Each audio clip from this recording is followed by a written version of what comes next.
Bonjour, enchanté d'être ici. Je m'appelle Christophe Moulin, je suis guide de haute montagne.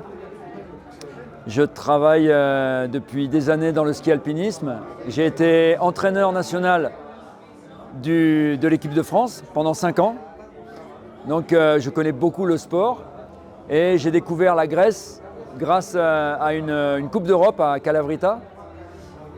Et ensuite, je suis venu souvent en Grèce pour faire du ski et j'ai participé à la première Pierre à Creta il y a 10 ans. L'équipe de la Pierre à Creta, c'est une équipe que j'ai connue quand on a fait la traversée d'un massif qui s'appelle Lefkaori, au-dessus de la ville de Rania. Et ils avaient l'intention de faire une compétition, mais ils ne savaient pas comment l'organiser exactement. Mais sur la montagne principale de la Crète qui est le Psiloritis. Et du coup, moi j'étais très intéressé pour les aider. Alors les aider à faire la trace, les aider à organiser, à leur montrer comment on organisait une compétition. Et avec moi, il y avait Georgios Klaudatos qui avait une expérience énorme dans le ski alpinisme. Et donc, avec Georgios Klaudatos, on a aidé cette équipe.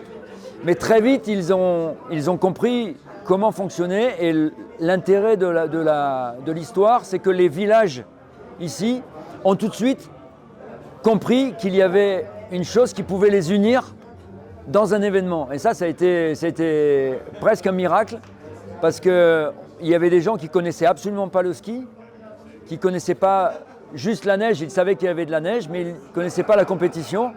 Et ils ont tout de suite accepté de s'unir pour mettre des moyens. Et il y a une personne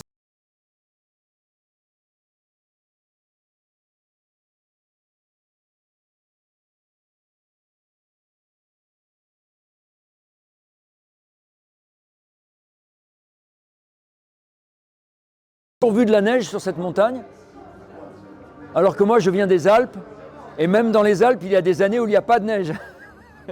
Et c'est exceptionnel. Mais je crois qu'il y a des phénomènes météo qui amènent de la neige depuis la mer, peut-être pas longtemps, mais qui amènent beaucoup de neige en quantité énorme. Il y a des années où il y a beaucoup de neige et des années où il y en a où ils ont même du mal à ouvrir les routes.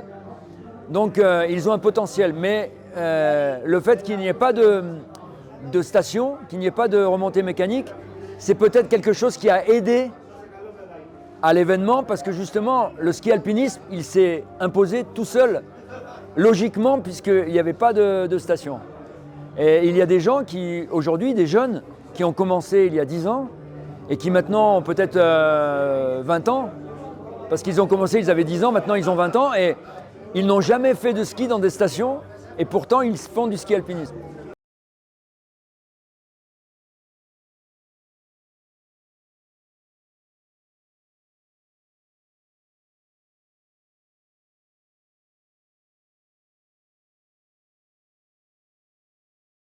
Que tous les étrangers, au début il y avait peut-être une dizaine d'étrangers et maintenant il y a plus d'étrangers que de Grecs qui participent.